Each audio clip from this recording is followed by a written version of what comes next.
and welcome to Horror Rewind. This is Kelly Florence. And this is Mark Florence. And today we're talking about Urban Legend. This movie came out in 1998. Do you remember when you saw it, Mark? I think I saw it on pay-per-view probably in 1999. Oh, I saw it in the theater. And this was like right after Scream and I Know What You Did Last Summer. And I remember thinking, like, feeling like it didn't live up to those movies, but rewatching it, I think it was pretty solid.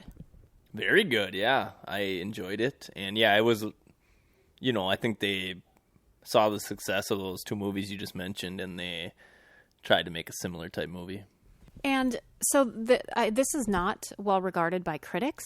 Do you want to guess the Rotten Tomatoes on this? Sure. 48. 19. 19. What the heck? I totally disagree. There's a lot of future superstars in this film, such as Jared Leto, Tara Reid, and Josh Jackson, who already was a superstar. So I know. I don't think it was that bad. And then, of course, Robert Englund is the professor who's teaching about the urban legends. Like, what a cool class to take. And what a legend to be in this movie. I didn't really realize that was him until you kind of mentioned it, but so he plays Freddy Krueger? Mm-hmm. Awesome.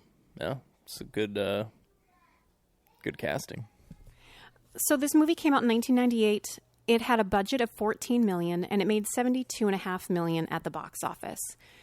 You mentioned some of the people in it, and I thought the casting was well done. I thought everybody was solid, and Rebecca Gayheart, it was the Noxzema girl, and they did a wink about that to the audience, and they did a wink about Dawson's Creek to the audience. Like it sort of like was meta within itself, and so it didn't take itself so seriously.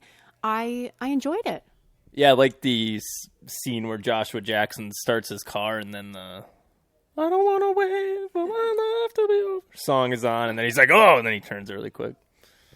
It was funny. So, remind me, how does this open? Oh, it's the woman. It's the first victim, right? She's driving. Oh, yes. And Brad Dourif. Brad Dourif has a cameo. Okay. This woman is driving. She stops at the gas station, and Brad Dourif is pumping gas. He's got a stutter, so he can't get his words out. He sees that there's a killer in her back seat, but he doesn't want to alert her there, so he said there's a problem with her credit card.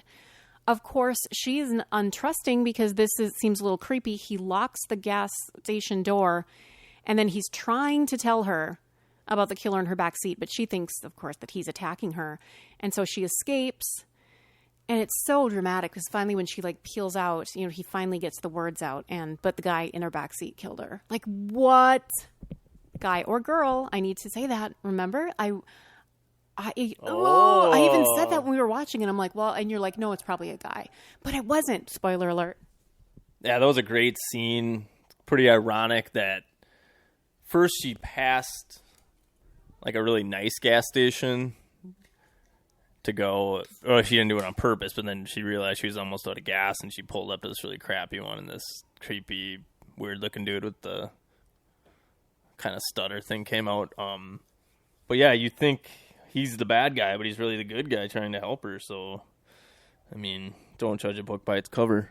They have the full-service gas station in there, and I mean, I think they still exist, but I have to tell you how spoiled I was when I started driving.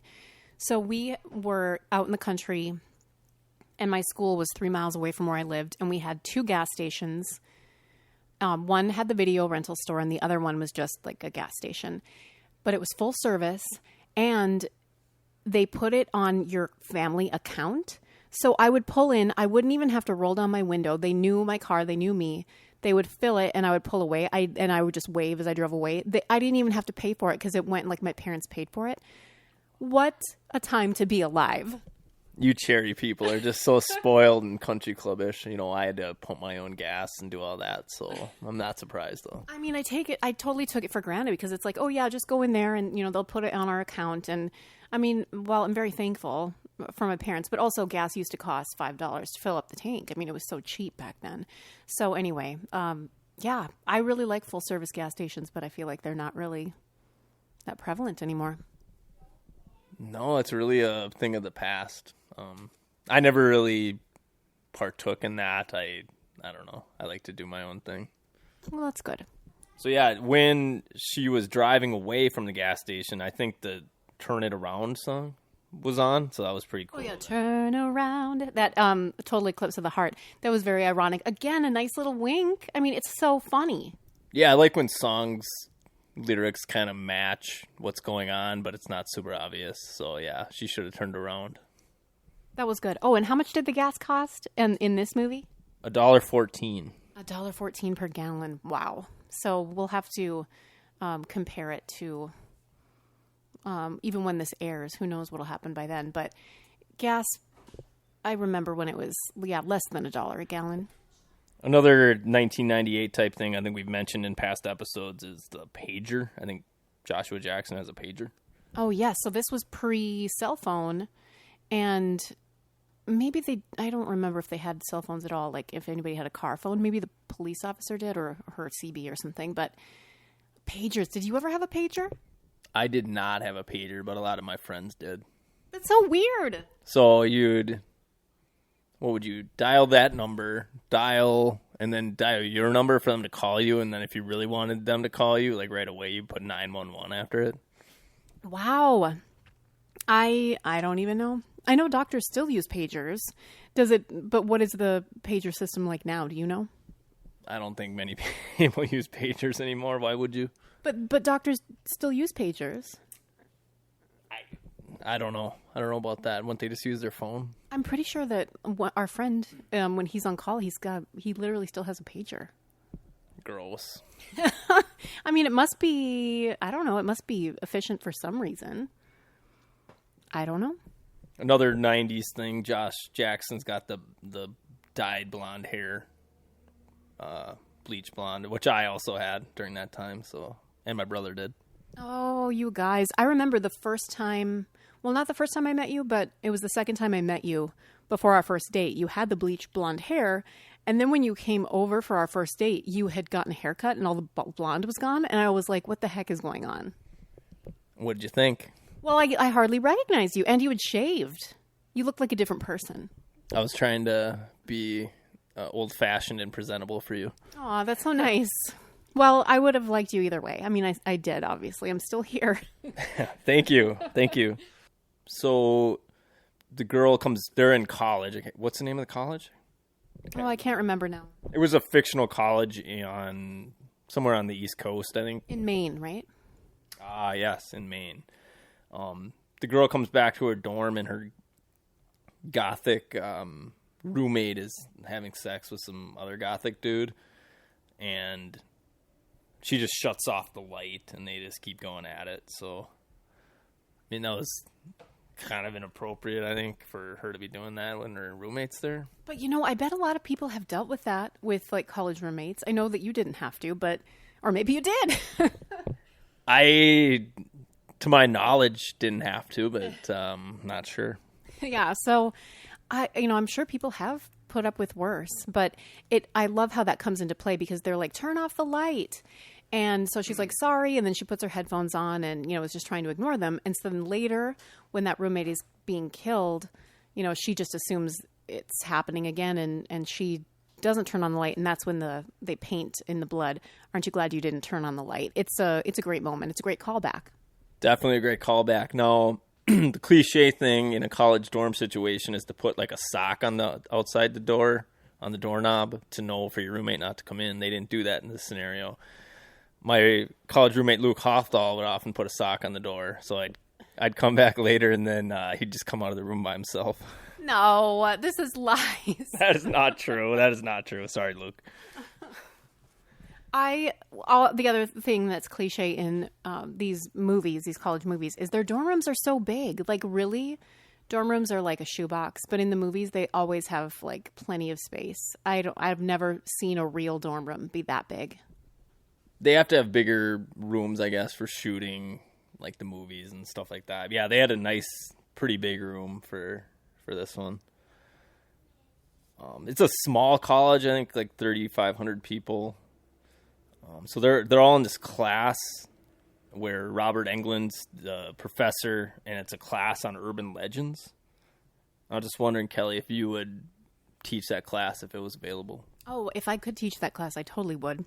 I don't know how I could spin it into be about communication. I mean, I suppose I could. We write about a lot of urban legends, though, in our upcoming books or books that are out now. The Science of Monsters and then The Science of Women in Horror. And I was thinking it was particularly interesting because some of the ones they mention in this movie, we mention in our books and the movies that got based on them, you know, and they're the real things that happened. So even though they're legends, sometimes, you know, they are based on fact, which is creepy AF. Yeah, I'm trying to think back on my favorite urban legends here. You got the one where the girl's scared, sitting at home by herself, and her dog's underneath the couch, and she keeps putting her hand under there, and the dog's licking her hand and makes her feel better, but then she finds out her dog's dead and the crazy killer guy was under the couch licking her hand. That's so gross. I was thinking about that one too. And, you know, of course there's variations of it, like she's in bed and he's under her bed or whatever. But yuck. Yeah, that would be very unsettling. I always remember, like, we had this book of urban legends or ghost stories or whatever, or stories to tell around the campfire. It was probably, I think it was called. And there was the hook, you know, got left on the rearview mirror, the guy thumping, which they do then. So she, the main character, she's going out on this date. It's not even a date. He's like going to comfort her or whatever, Joshua Jackson. And he ends up getting hung and she drives away and she's the one who ends up hanging him. But his feet were thumping on the roof. And then everyone's like, oh no, he's just away snowboarding and it's the weekend. So, I mean, if these students are going missing, if they're not finding their bodies, of course, no one's going to start looking for them yet. That's why this premise is so good. And without cell phones, you can't do like the cell phone locate, find my phone thing. So, yeah, I guess back then, if people could disconnect easier, so you wouldn't assume they were gone so early. Good point. And then in the class, they do the pop. Is it Pop Rocks and Coke or Mentos and Coke or Pop? No, they did Pop Rocks and then he had a Pepsi and yeah, supposedly, you know, saying that it will explode inside you. But I know people do that experiment with Mentos too, and it totally does erupt. So yeah, Josh Jackson. Sorry, I don't know the character names. He goes up there and does it, and then I think he fake like it was affecting him, but.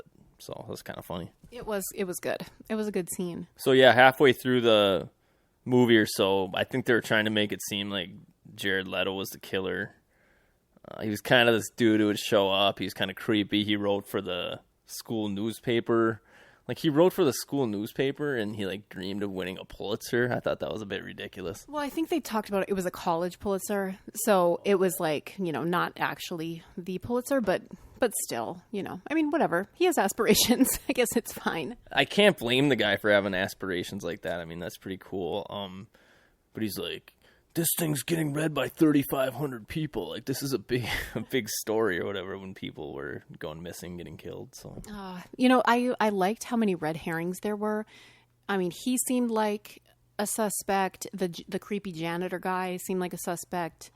We wondered about Robert Englund, the professor, being a suspect. The dean, like everybody seemed like they might have had a hand in this, and it was, of course, not who anybody expected, but we'll save that for later.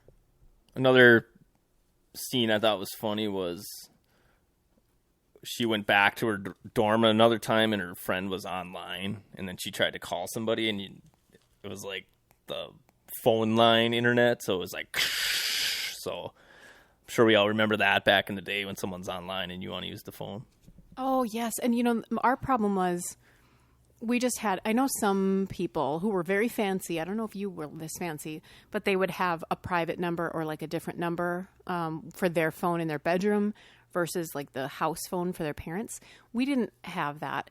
And so if I was talking on the phone to my friend for like 2 hours, which I used to do, nobody could call. It would be a busy signal because we didn't even have call waiting. And my grandma was like, you have to hang up sometimes so that I can call and talk to your mother. And I'm like, okay, you know.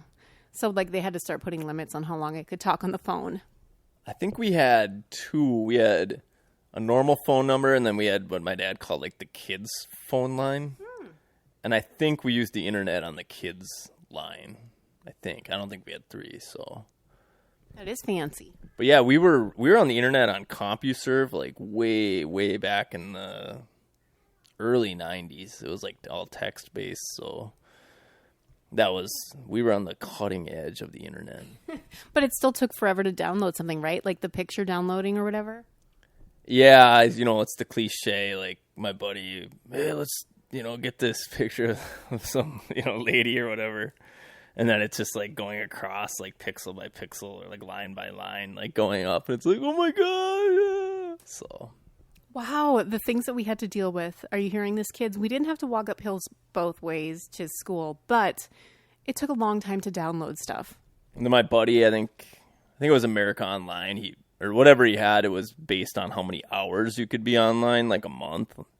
So he'd always be like, oh no, I only have like 8 hours left this month, and it's only like the 5th or something. So it's pretty funny. What? Okay, that's so crazy. Yeah, definitely. Tara Reid was really hot, I thought. Really, really attractive. My God, where did that come from?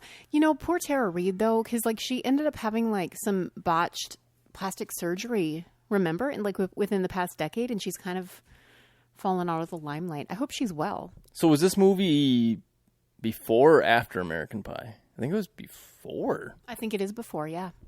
Yeah, I thought her first big role was American Pie, but apparently this was, and yeah, she looked really good, I thought. Yeah, poor Tara Reid. I think we've talked about this numerous times on here, but pre-internet research is going to a library.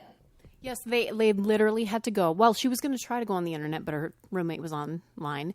So she went to the library and had to find some books on urban legends in order to research them.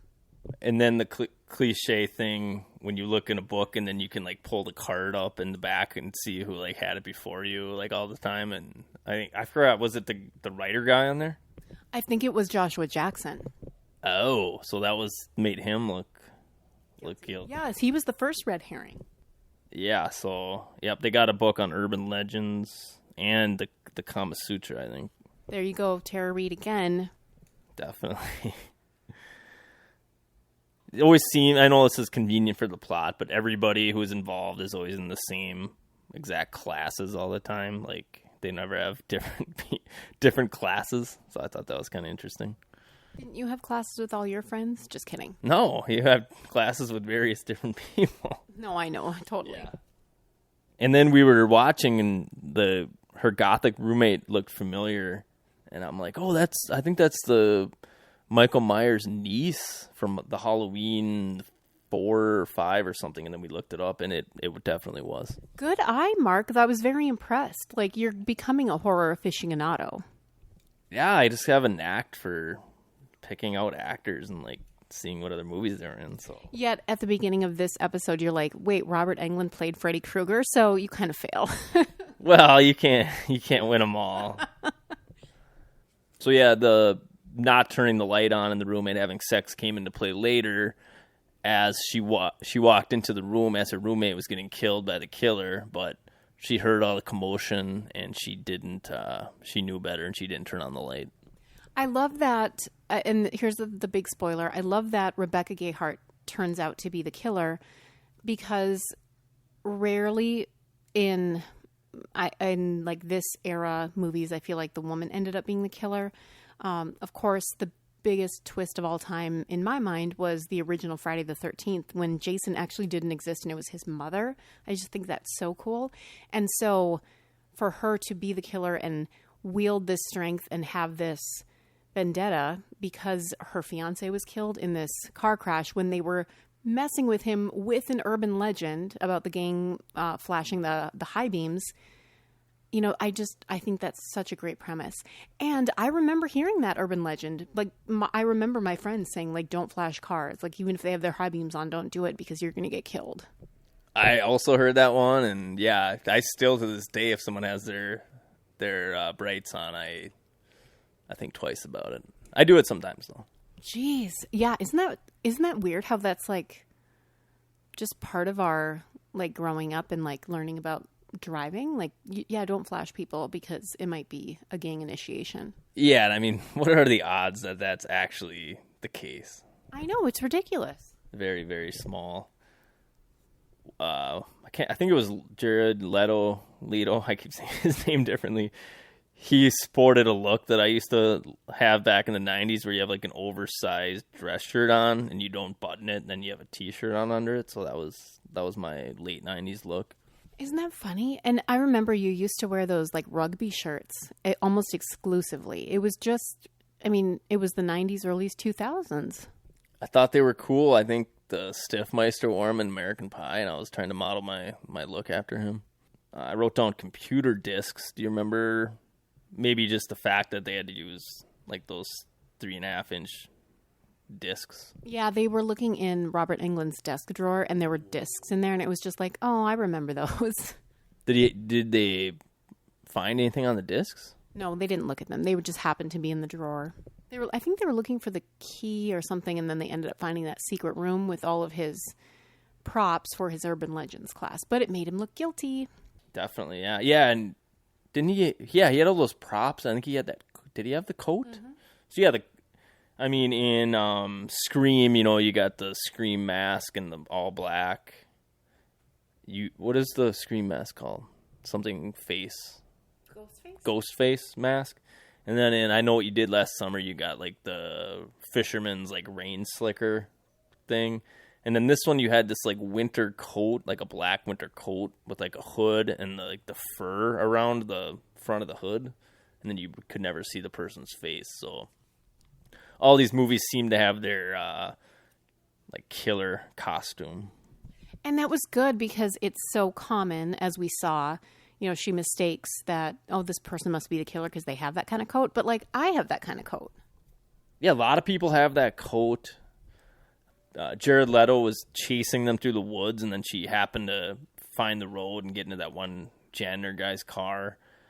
And he had the coat, but he wasn't guilty at all. No, he ended up being a good guy, so. So I don't know, I mean, near the end, we find Robert Englund's body in Jared Leto's trunk. And then he's in the gas station and he looks out like he knew the body was there. Did he know the body was there? He did not. Rebecca Gayheart planted it there. He just looked out because he's like, what's going on? And then, yeah. They drove away, though, because they ran away, sorry, because they thought he was the killer. But, the lead thought he was the killer, but Rebecca Gayheart, of course. It was in her plan all along.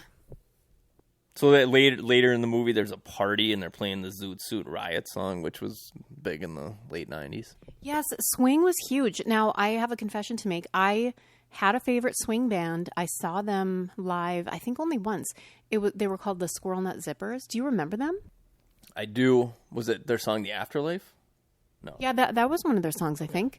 But I had all of their albums. I really loved them. I loved that they had multiple lead singers, but the husband and wife, like the wife, how she manipulated her voice. It was so cool. It was so era, like, going back to the era of swing initially. But yeah, I love them. I need to look up whatever happened to them. And this song here was Big Bad Voodoo Daddy. Yes, I remember that. Another great mid-90s movie, Swingers. I highly recommend that. They're in that movie too.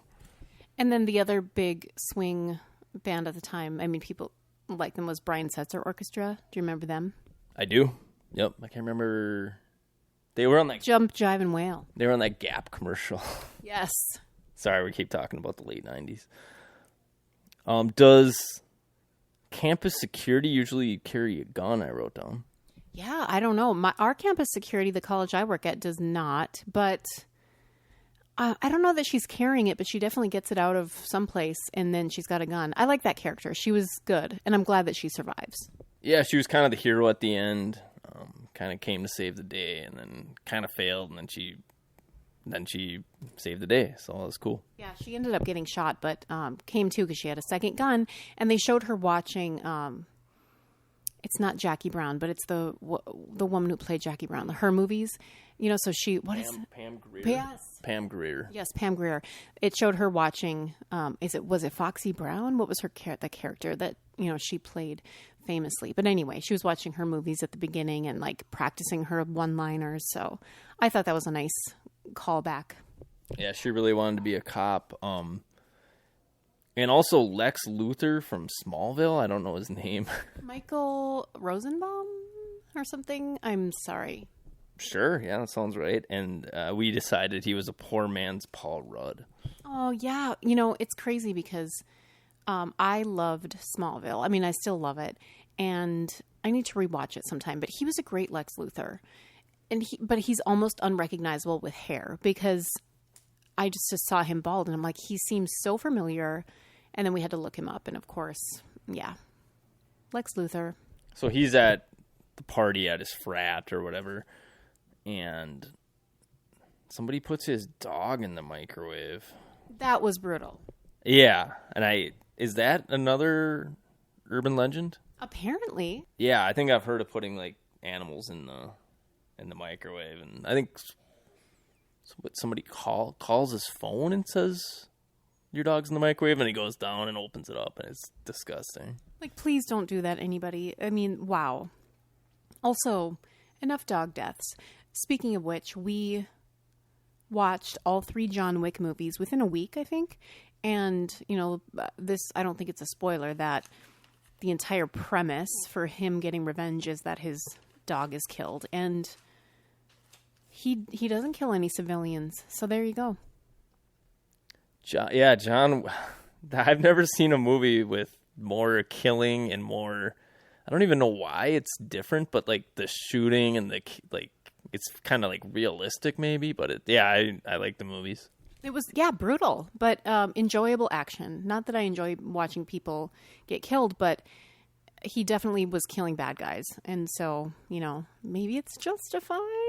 Yeah, they killed his dog and they screwed up his car. And it was, what's his name? Reek.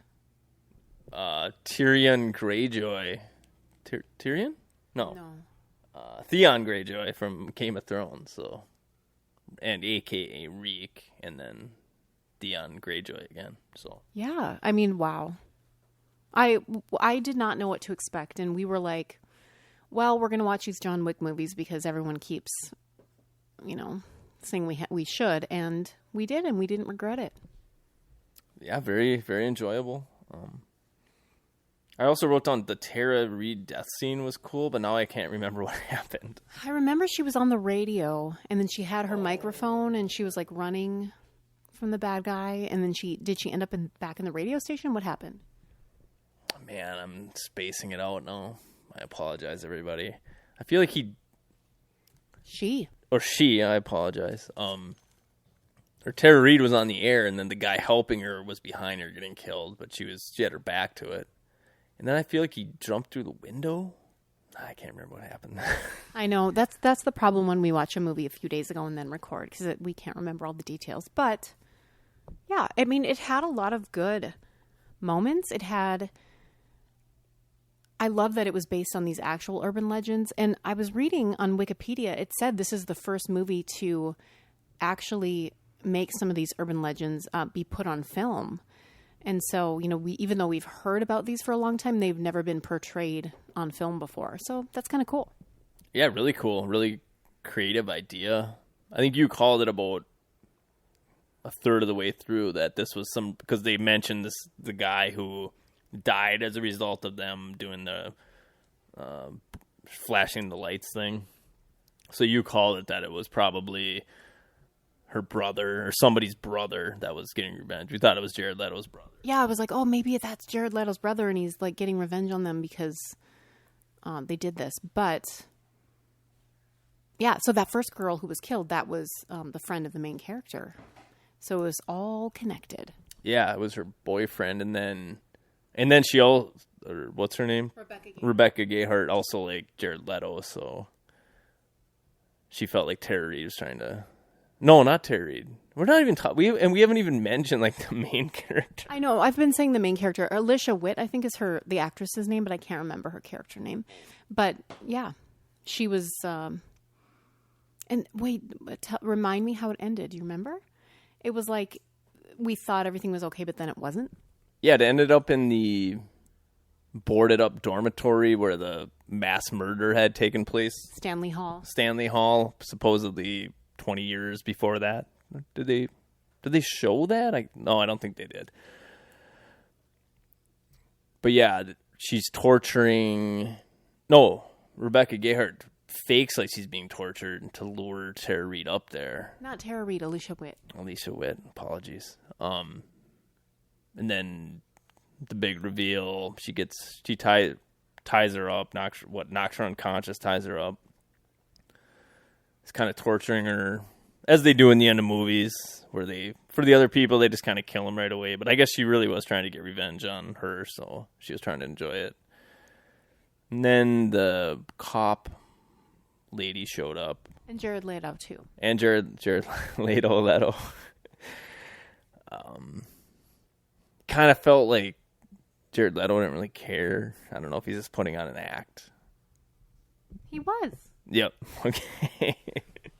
And he was trying to be like, oh, yeah, we'll be together. I'll win the Pulitzer and everything. To try to lure her in, and she's like, I don't know. But, yeah, the cop ended up coming to save the day. So they were driving away, though, at the end, and they thought they got away, but Rebecca Gayheart was in the back seat, remember? So, yeah, they shot her, and she, flew out of a, fourth-story window. So you just assume she's dead. But, yeah, I didn't understand, I enjoyed the movie, but I felt like the end was, I don't know, rushed or unrealistic or something. Because they go through this traumatic experience and then they're just driving around in the country for no reason. They're trying to get away from the college. But, I mean, wouldn't you just stay on the scene and talk to the police and make sure that one lady was okay? I don't know. I guess we can't know because it's an unknowable. Yeah, but it was, it was pretty cool how, I can't remember how it all came up, but she was in the back seat and she attacked him with an axe, I think, and they're kind of fighting. And instead of stopping the car like most people would do, Jared just kept driving. But, and then they ended up on a bridge where they crashed and she flew out of the windshield all the way down into the river. So she floated away. Again, we think she's dead, but then guess what? They cut to another college talking about this urban legend about what happened at that other college. And Rebecca Gayheart is sitting there and she's like, let me tell you the version I know. Wasn't it the same college? Years and years later? I thought it was a different college. I don't know. I thought it was the same college a long time later. And I was like, well, if it was, I was like, so she's right. She looks basically the same and she's at the same college? No, I think it was a new college. Okay, that makes more sense. So let's rank this movie on a scale of 0 to 10. 0 being you hated it, 10 being it's a perfect movie. Should we use those fur-lined winter coats? Definitely, that's a good one. How many winter coats do you give Urban Legend? I'm going to give it a 7 coats out of 10. I liked seeing all the future quote unquote superstars or just notable names in the movie, when they were a little younger. I like the concept of it being the urban legends. Thought that was cool. There's a lot of cool, creative scenes and lots of, things in there to fool the audience. And, you never really suspected the Noxzema girl of being the killer. The end was a little rushed, like I said a few seconds ago, and kind of unbelievable. But yeah, especially the first scene where the guy was trying to help her, but she thought he was trying to kill her, and then that ended up being her downfall. I like that part. Oh, it's so good. And so I'm also giving it a 7. You mentioned the notable names, and Brad Dourif having that cameo as the gas station attendant and Robert Englund being the professor. How cool. I really enjoyed it. Definitely more than the 19% on Rotten Tomatoes. And I don't know why I didn't enjoy it more back in the day, because I really enjoyed it this watch. Yeah, why did it only get 19%? Honestly, that was right up. I mean, it wasn't probably quite as good as Scream, and I know you did last summer, but it was right up there, I thought.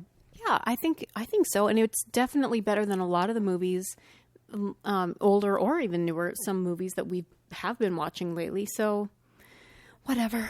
I mean, sometimes obviously we critics don't know everything, and we don't always agree with critics. So, a few weeks ago we were like, we'll only watch things on Rotten Tomatoes things that have Rotten Tomatoes of 70% or and above, but that can't always be the metric, because remember we started some older movie, The Running Man or something with Arnold, and we were just like, you know what? Never mind. Yes, some movies hold up. That Running Man, I didn't watch. We watched about 10 minutes or so, and sometimes it just isn't working. Yeah, I mean, and life is short. We only have so much time. Oh, but what we do recommend, we watched Unbelievable on Netflix. It was so good. Toni Collette and Merritt Wever are in it, and that was definitely worth a watch. One of my favorite actors, Eric Lang, is in it. He was Lyle in Escape from Dannemora, and he's just incredible. He's just an incredible actor. So anyway, I recommend that. Yeah, I enjoyed that too. It's always fun to see Lyle and other things. I mean, he's always going to be Lyle to me. So, and he was in Narcos too. Do you remember? Oh, and wasn't he? Yeah. I definitely recommend Narcos. Definitely recommend it. Especially, I like season 3, the one with El Pablo. A lot of people didn't. Narcos Mexico is just okay, but yeah, regular Narcos is really good. Yeah, I enjoyed the first 2 seasons. I did not watch the third, so I can't comment on that. But anyway, we hope that you're having a good week and finding lots of fun things to watch. And until next time, we'll see you in the horror section. Bye.